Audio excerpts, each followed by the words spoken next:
So we recently got the news that Tesla is planning on building its next-gen vehicle in Giga Berlin. In fact, this news caused Tesla stock to pop up in the after-hours / pre-markets. However, we have to be cautious and aware of just simply looking at the news. See, there's many individuals that cover Tesla, especially Tesla stock, and they put a lot of weighting and emphasis on news. However, they put very little weighting or emphasis on the fundamentals or the macroeconomic picture. And see, this is a huge mistake because both the fundamentals and the macroeconomic picture holds much more weighting than simply just listening to the news. And although this is good news, we really can't put too much significance to it as we don't even have a date for production of this next generation vehicle. And so one thing that I do want us to pay attention to is, again, the macroeconomic picture. And right now, the economy is showing signs of weakness. In fact, I recently shared how the company FedEx is now encouraging pilots at its cargo airline to take jobs at a regional passenger carrier because there isn't enough shipping demand to fill everyone's flying schedule. And look, I know, I'm gonna get the people commenting in the comment section as always saying, Justin, you don't know what you're talking about. Tesla and FedEx, they have no correlation whatsoever. Why are you even mentioning this? But here's the thing, guys, look.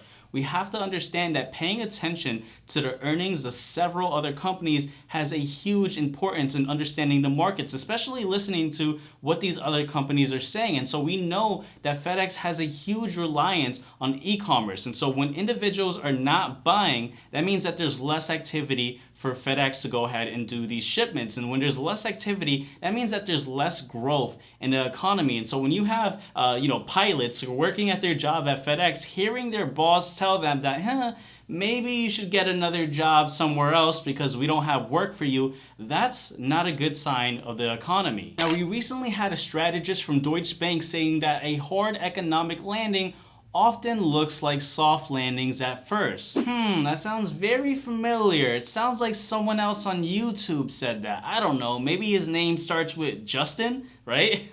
Now, the strategist goes on to say that a recession is indicated when the 3-month unemployment rate average rises 0.5 percentage points above the low rate of the previous 12 months. And he goes on to say that when this happens, the US economy has always been or about to be in a recession using post-World War II data. And it goes on to say that it's currently 0.33 percentage points above the lows, so it's one to watch. And so this is why I put a huge emphasis on paying attention to what's currently going on in the labor markets. And this is why last week I talked about how I don't expect this rally that we've been having to really continue without any hiccups, but I also don't expect it to fade and go away just like last year's wrapping paper. And so this is exactly what I was talking about in my free weekly market pulse insights that I sent out last week, which, by the way, if you guys aren't a part of that, make sure to check out the links in the description of this video or check out the pinned comment down below, because there is a free weekly market pulse insight where every single week I send out an email. You just have to put in your email, and I send out an email talking about what's currently going on and what are some things that we should absolutely pay attention to. So make sure to check that out. But again, this is exactly what I've been talking about. But with that said, I want us to go ahead and hop into my laptop. This way we could take a closer look at Tesla stock individually, talk about it from a technical perspective as well as just cover some additional topics. But before we go ahead and hop into my laptop, just do me one favor. If you guys haven't done so already, make sure to tap that subscribe button. This way you don't miss out on any future upload. I talk about Tesla stock, I talk about the overall economy as well as real estate, so make sure to subscribe if you haven't. And with that said, let's hop into my laptop. Alrighty, so we are officially in my laptop taking a look at Tesla stock, and there is a ton of juicy stuff to go ahead and cover from this point on. So make sure that if you made it onto this part of the video to continue watching in its entirety, because we definitely have a lot to cover. Now, I'm just going to quickly just talk about what we saw from Friday's trading session to what we saw today, and then also cover some other aspects that we absolutely want to pay attention to. So we saw that obviously Tesla had a red day. If you map it out from the prior trading session till now, looking at the close from day over, we see that Tesla fell down about 1/3 of a percentage point. So not too bad, right? But as I often say, you don't just want to look at the news for Tesla, right? We saw that we had good news, Tesla popped up, and then got rejected. And so I often say you want to look into the fundamentals and the macroeconomic perspective of what's actually going on. And I say it so often that sometimes it could just sound like jargon words. Macroeconomics, fundamentals, does it really hold meaning? And so I want to show you guys something that I think you guys are going to find very interesting once I actually reveal this, because it's going to make a lot of sense. So right over here on X.com, I shared how there's this chart over here showing how U.S. companies post worst sales beat in 4 years. Less than half of S&P 500 companies beat Q3 revenue estimates. This is something I've told the Push and Profit private group for months now. I mean, from the beginning of 2023, I mentioned this, that the first 2 quarters of 2023 were going to be good. Second 2 quarters were going to be a problem, right? And so I mentioned how U.S. firms, how they're recording the lowest sales surpassed in 4 years. And I mentioned that this indicates a decline in American consumer spending. And although a majority, over 81%, are surpassing lowered forecasts, businesses are not meeting anticipated revenue targets. And so there's something that we have to understand with lower forecasts. See, on Wall Street, you see this on the news or wherever you get your information from, right? Maybe it's Yahoo Finance, whatever, right? You see this, how Wall Street presents it. Oh, X so company beat its earnings, or this company beat its earnings, or this is what's going on. But you also have to understand that it doesn't really matter if a company beats its earnings, especially if the earnings have been significantly revised down. And so what ends up happening is that analysts, right, they take notes. And so when we hear these earning calls from prior quarters and we hear the CEOs say, oh, okay, well, things may not look good for the next quarter, it's kind of like the company giving a hint that, hey, don't expect too much from us because we actually don't expect much from ourselves. And so analysts take these notes down and they revise their estimates. And so, it doesn't matter if an analyst says, okay, well, I think they're going to do 50 cents earnings per share or whatever, right? They lower their expectations, and then the company ends up beating it by maybe a few cents. The news comes out and says, oh, well, this X and so company, whatever company ABC, XYZ, whatever, beat its earnings. This is good. But at the end of the day, there's nuance into these earnings. It's not just about beating the revised, lowered forecast. That doesn't mean much. In fact, what we're seeing is a lot of companies aren't beating their lowered forecast, and the ones that are, it really doesn't matter, especially if they were revised down. And so that's why I've been saying that, hey, we want to look at things from a deeper perspective. And I know this sounds like I'm going off on a different tangent, but I promise. We're going to go ahead and break down what's going on with Tesla. So as I mentioned in my free weekly market post insight, right? I didn't mention this on YouTube, but I actually mentioned this in that free weekly market post insight, those emails. I mentioned that, hey, this rally, I don't expect it to fade immediately. In fact, actually, now that I mention it, I did mention this on YouTube. I make so many videos, it's hard to keep track. But one of the things I said is that this rally is something that I don't see it's going to sustain itself. But what I specifically said in that email is that it doesn't mean that it's going to fade away immediately. But what I have said both on the email and YouTube, I know I'm probably confusing people now, but might as well just get the free weekly market pulse insight so you're not confused. But what I'm essentially saying is I didn't expect this rally that we got to be really strong. In fact, when Tesla fell down to where we saw around over here, the mid 215 level, or the lower 200 levels, last time it was around here after the last earnings that was a disaster, I said this was a good area for Tesla to kind of bounce upwards. This time around after earnings, when Tesla approached that area, I said I wasn't comfortable. And we saw Tesla move up a bit, and then they quickly fell down. Now, I'm not trying to tell you guys that I have a crystal ball. Look, I'm not always going to get everything perfect, and I want you guys to understand that. I know it's a kind of like a running joke on the channel about the crystal ball, but at the end of the day, it's just looking at the data. And so what we saw was, yeah, we got the Feds giving a pause. I said that we were going to get a short-term relief, and we did with the Feds giving a pause. We saw the 10-year Treasury come down quite a bit, and so that caused the markets to rally. However, I mentioned that around this area, we want to be cautious. That's why I had this line over here, this kind of like a resistance level. I said we want to pay attention to this area. right? We see that in the past it's been somewhat of a support, and support becomes new resistance.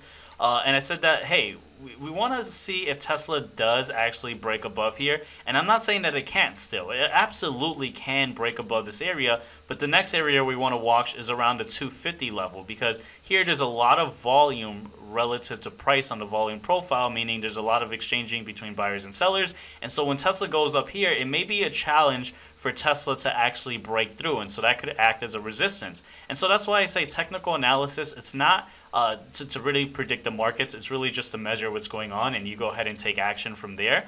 Whether you're trading or investing, right? I invest in Tesla for the long term, but I also trade Tesla in my trading account, right?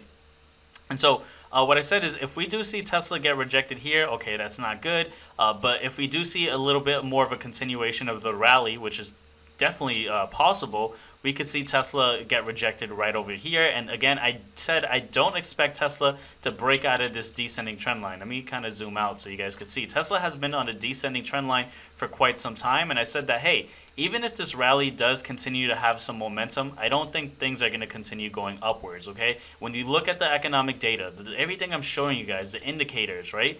Showing you guys that companies are not doing well. That's not good. Now, of course, we got some short-term relief with treasuries coming down very, heavy in the last few trading sessions. Although today we actually saw it push up a bit, so that also probably caused the markets to kind of contract a bit. But we have to be mindful of multiple data points. Now, I want us to actually take a look at. First, we'll look at IWM. This is the Russell 2000 Index ETF. And if you guys don't know, the Russell 2000 is an index that holds a lot of small cap stocks. Small cap stocks have been getting obliterated. Look at this. Pretty much in the last few months, they've been falling downwards. Then we got this rally, this kind of idea of a soft landing.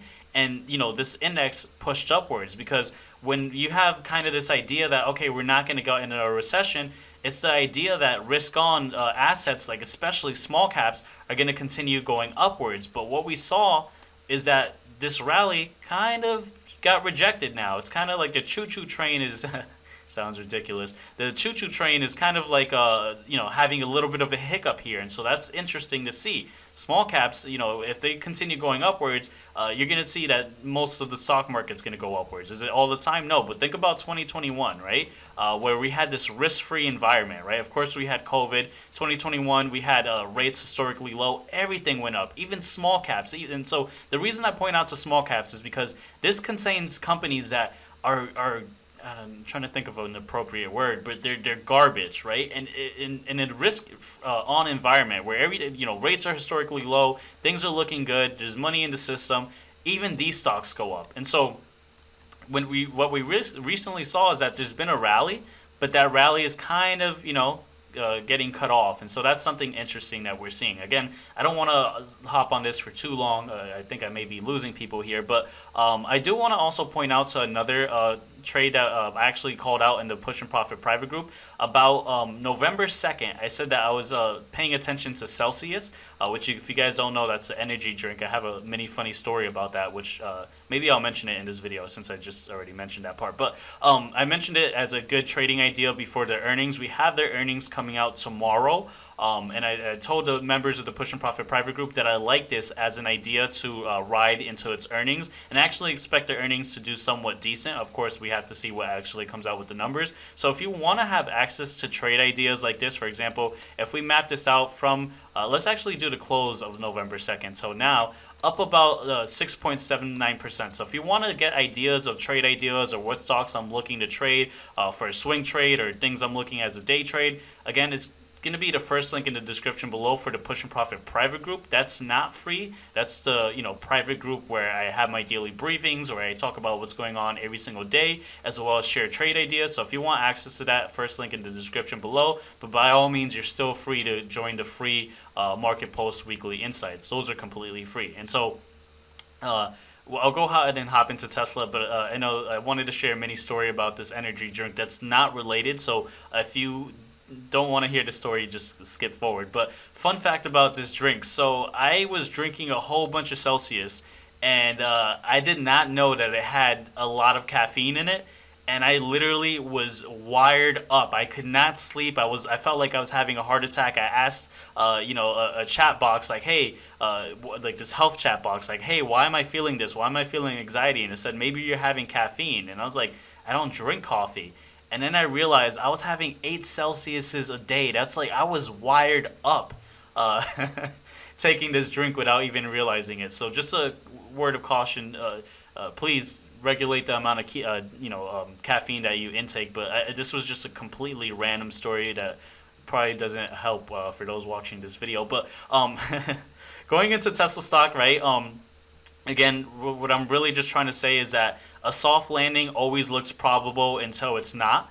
And so right now, the idea of a soft landing, we're going to want to monitor the labor markets. This Thursday, we're going to get some updates on the labor market, and we're going to see if the soft landing is actually possible, or is the plane going to land and actually have a crash? We're going to enter into a recession. And so one of the things we have to understand is that to have a soft landing, we need this Goldilocks kind of scenario where jobs aren't too hot or too low, meaning we don't have too many people who go on unemployment, because if you have too many people lose their jobs, now you don't have people with paychecks that can't buy Teslas. You can't finance a Tesla when you don't have a job and interest rates are high. You just can't. Look, and I'm bullish on Tesla, but that's the truth. And I'm not going to be like anyone else that's just going to hype up Tesla. Look, I love Tesla, but that's the harsh reality. And so you don't want too many people going on unemployment. But the problem is then if you have too many people still in the labor markets, well, the Fed is going to feel pressured that inflation is going to continue going up as people still have their jobs. And so the labor market's exactly what we want to pay attention to. But I think I kind of spoke a lot in this video. I'm probably going to end it right over here. Make sure before you guys go to subscribe, and before you guys go, make sure to check out this next video right over here, or also consider checking out this video right over here. And I'll see you guys on those next videos. Take care.